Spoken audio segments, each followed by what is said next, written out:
You may have known of someone who participated in the recent ice bucket challenge, or maybe you dumped a bucket of ice on yourself. Well, you might have known it was going toward a good cause, but what is that good cause? ALS, or amyotrophic lateral sclerosis, often referred to as Lou Gehrig's disease, is a progressive neurodegenerative disease that affects nerve cells in the brain and the spinal cord. Motor neurons reach from the brain to the spinal cord and from the spinal cord to the muscles throughout the body. Hello and welcome to a special edition of Healthy Connections. I'm Annetta Wilson, your host. Healthy Connections is a show dedicated to exploring a wide variety of topics from prenatal care to Alzheimer's disease. And we do so with a wide variety of perspectives, from the professionals that help treat the syndromes to everyday people like you and me who may have personal experience dealing with these topics on a first-hand basis. Stay tuned for Healthy Connections.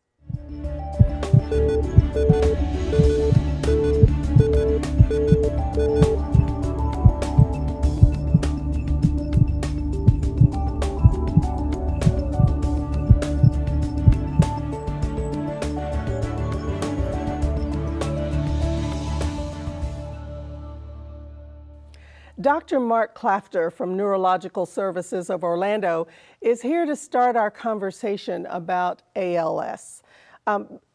Define ALS. We know it commonly as Lou Gehrig's disease, but what exactly is it? Well, it was known as Lou Gehrig's disease because Lou Gehrig, the great baseball player, had it, and he brought it to the forefront. But basically what it is, it's programmed cell death of what are called the anterior horn cells. These are in the spinal cord and in the brainstem. Those cells are motor cells, and by death of those cells, that results in degeneration of the nerves all the way back to the muscle. A lot of people think that Lou Gehrig's disease, or ALS, is a muscle disorder. No doubt about it, there's muscle weakness. There's even some cramping, often later in the disease process. It's not a sensory problem with numbness or tingling. It is clearly a motor disorder. But it actually starts in the brainstem and the spinal cord with cell death that leads to the degeneration and then leads to the weakness and also the muscle twitching. Do we know what causes it? Is there a genetic component? Who's more susceptible to it? Yeah, the genetic component is not very well figured out. Only 15, maybe 20% of ALS patients have a genetic component, and those are often autosomal dominant. In other words, what does that mean? Autosomal dominant means there's a 50% chance that you're going to inherit that from a family member. So one of your parents will have had it already, often perhaps one of your siblings, and it's multi-generational. And that's only 15 to 20% of cases. The vast majority are just sporadic. So do we know why certain people get it and others don't? That's the big mystery. We're not exactly sure who will get it. It crosses there are no boundaries. Every ethnicity and many ages also. Wow, that is a really high mountain for researchers to climb. Where is the research right now? The research is in several places, basically looking at the cells, seeing what happens to the cells. For example, glutamate is a cell destroyer, and glutamate antagonists, there's one called riluzole or Rilutek, that was associated with slowing down that progression of cell death. So this was a drug? This was a drug that was tried and was shown to increase life expectancy. Unfortunately, the life expectancy in a disease process that's often only 3 to 5 years until mortality, until death, was extended only a matter of months. And it was unfortunate. We've used the letters ALS. What does that stand for? Amyotrophic lateral sclerosis. Just wanted to say that because some people may, well, what do the letters mean? What are the symptoms? What should one look for? Well, often the first symptom is weakness, painless weakness. Sometimes there's associated twitching, but twitching alone is not usually twitching associated. Any particular place on the body, just all over? It can be the hands, it can be the legs, it can be the face, the tongue, not usually the eyelids. And that's an important thing to distinguish because there are many patients Many people, if they're sleep deprived, will have that twitching of the eyelid. And the twitching of the eyelid is usually just related to membrane irritability because of sleep deprivation. Okay. It's strictly a physical thing. So at what point should we become concerned if the twitching presents itself? If the twitching is associated with weakness of that extremity or that body part, and then that weakness is progressing, sometimes it even leads to the point where there's so much muscle loss that there's actually weight loss. Patients who are losing weight, that's often a bad prognosis.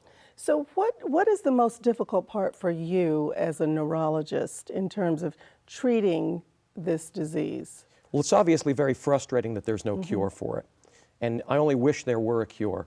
There's a lot of research going into it, but that's probably the most frustrating thing. Just to know that I have to look at that patient in his or her eyes and tell them there's no cure that I have for you. But what there is for you is there's treatment to address your individual concerns, to give you that care and to be there for you. Let's talk about neurology. Usually we think of it as a practice that deals with the brain, but it's so much more than that. That's correct. Tell us about that. Correct. The neurology, the specialty of neurology, is not just having to do with the brain, it's the nervous system. Okay. So the brain and the spinal cord comprise the central nervous system, but you also have the peripheral nervous system, which is the nerve roots where the nerves start, and then the nerves themselves, the neuromuscular junction where the nerve connects with the muscle, and the muscle itself. And for example, I did a fellowship in nerve and muscle disorders.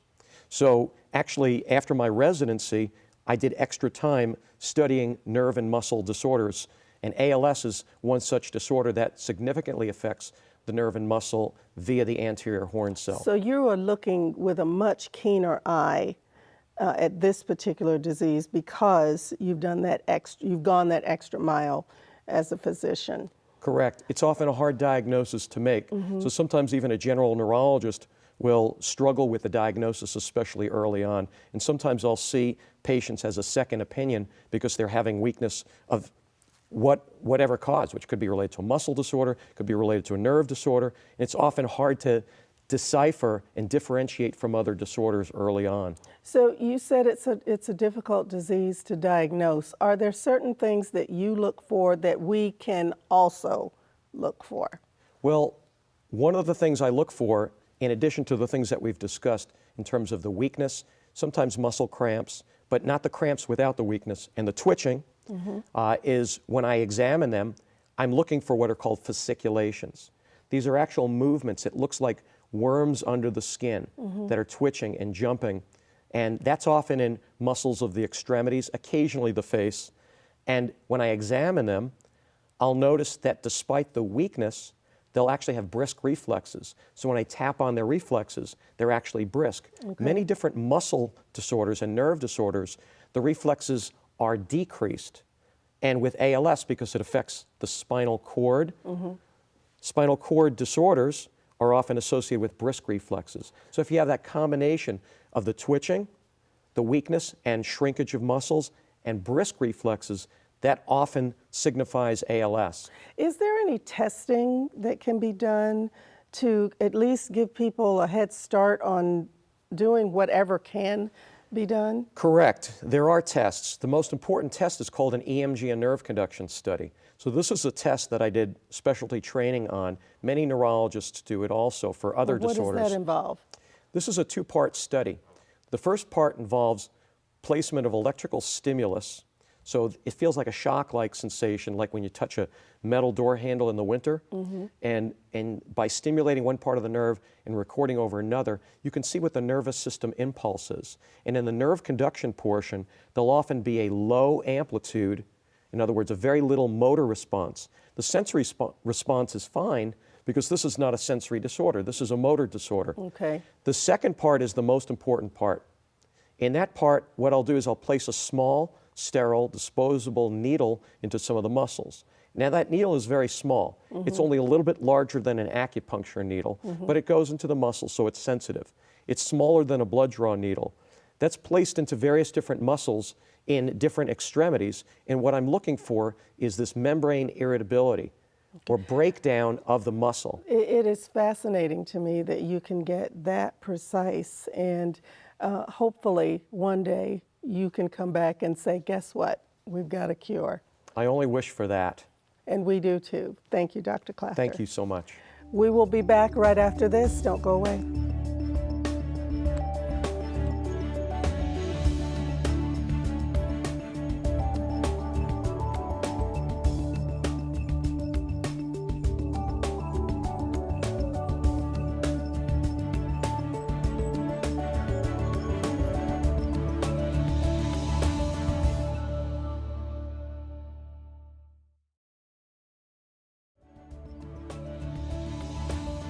We just talked to Dr. Clafter about ALS, and now we're going to meet Stuart Lipski. He's a documentary filmmaker from Tampa to talk about a very special film he produced about a man named Dudley Clendenin who suffered from ALS. Stuart, thanks for being with us. Thank you. So you've been making films, documentaries for a while. Why this particular topic and this man? Well, I knew Dudley vaguely. He had been from Tampa originally, worked for the St. Pete Times, and then went on to the New York Times. And I'd read his books. He had written a couple of books, and try to keep up with him, just curiosity. But he had written an op-ed for the New York Times that I glanced at, and it's talking about wanting to commit suicide because he had ALS, and he didn't want to go through the really dark stages, the ending stages of ALS. And I thought that was a very provocative topic and a very, very provocative way to look at controlling your own life, and not one that is actually legal in most states. In some countries, Switzerland, for example, it's pretty easy, but Washington State and Oregon do allow suicides, assisted suicides, but generally it's not something that's accepted by general medical and political world. That's not a light topic to take on as a filmmaker. How did you do it? Through whose eyes did you tell this story? Very interesting question. I really wanted to tell his story.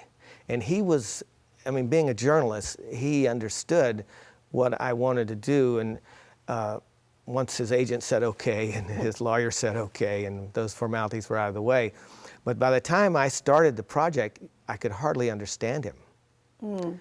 Because bulbar ALS affects the vocal cords. And so he had been doing interviews for WYPR in Baltimore about the onset of the disease and development. And so they were kind enough to give me access to those recordings, which sort of form his voice. Dudley Clendenin joins me in the studio. Good morning. So, Dudley, a place called Canterbury chronicles your care of your mother during the last months of her life. You talk about her silenced voice. And the reason you're here this morning is that very soon your own voice will be silenced. Tell us what's going on.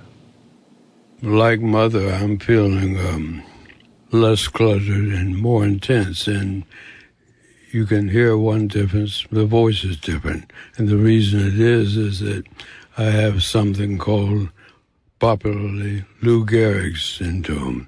It's a neuromuscular disease. Lou Gehrig's has no treatment and no cure. And it has a calendar, which is often 1.5 to 3 years, as best I understand it. The look was sort of day-to-day ALS obstacles, like, for example, making breakfast or even driving a car, which he didn't have a problem with, even though it was a little terrifying for me, driving 80 miles an hour down the interstates in Baltimore. But he had a good sense of humor, and he understood that it was a story worth telling. And he had planned on committing suicide. When he started the film, that was the direction. And I wasn't interested in filming the actual suicide, but just the conceptual end of it. And so then, lo and behold, he gets a very substantial book contract and a good advance. So he pays off a bunch of debts and enjoys the money, and then feels a responsibility to write the book that they gave him the money for, which was on dying. So what did he teach you during this process? Well, That's an excellent question, and for me, there were two lessons in this project, and that was enjoy each moment you have, because you don't know when you're going to encounter something that's going to run you over really hard, and ALS is a pretty debilitating experience. And the other one is, no matter how bad things get, keep your vision and keep working on what your vision is, because he worked on this book when he could only type with one finger, and you know he kept the spirit of his vision. And when I've shown the film to ALS groups, and they are touched by that, because ALS is always sort of framed in rather dark adjectives, because it is a one-way ticket, and there's no cure at this point. And yet Dudley presented an experience of hope and an experience of goodwill amidst the worst circumstances. What do you want people to come away feeling or knowing or doing after seeing this film? I hope that they feel an empathy for those with ALS, and I hope that they gives them greater understanding of that experience, and certainly hope that they are inspired to live their life to the fullest, as Dudley Clendenin did. How did that whole experience change the way you live your life? I mean, it started out as a fascinating topic, the whole idea of controlling your own destiny when you know you can pretty much predict the end date with a disease like that. How do you live your life differently as a result of having created this project? I understand that we all have our due date, and it can happen anytime. And that's just maybe a process of aging, but it's certainly that experience of filming him. And he was very bold. You know, I shot a lot of stuff I didn't use because it was just too visceral. It was too painful to see. But he wanted the story told about the experience. Well, thank you for taking the project on, because I'm sure as he touched your life and he inspired you to do some things differently, I'm sure your work will inspire others when they see it. Thank you for being with us. Oh, thank you. We will be back right after this.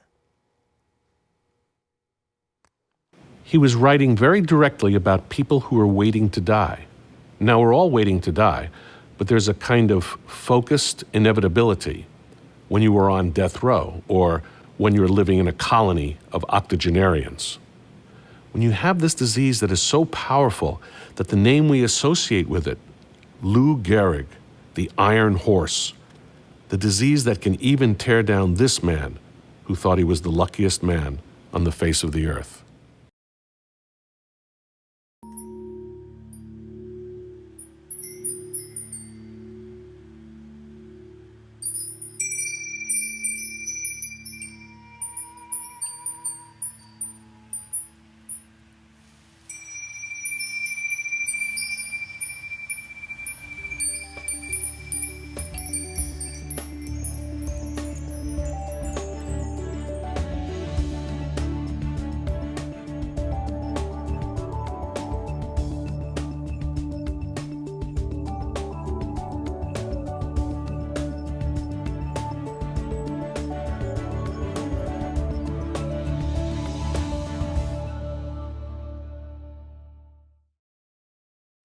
Although we wish some of the stories that we talk to you about on this show have happy endings, not all of them do. But in this special program, we hope you've learned something and you've been inspired by the people who are dealing with ALS on a first-hand basis or who chronicle their stories. It's one of the most touching ones we've ever done, and we're glad you joined us for this edition of Healthy Connections. I'm Annetta Wilson. We'll see you next time.